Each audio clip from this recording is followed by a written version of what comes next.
আছে প্রচুর, মানে গেল গাছে দেখলাম আছে হরিণ আর এবার দেখতেছি বান্দর।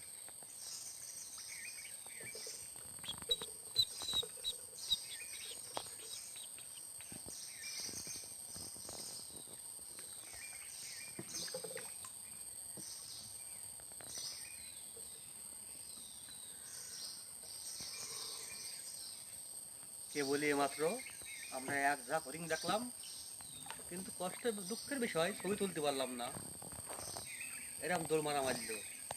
এত খারাপ হবে গেলে এখন দায়িত্ব আছে যে। নিঝুম নিচুপ নিলিবিলি পরিবেশ, বান্দরের পুঙা হয়ে গেছে লাল।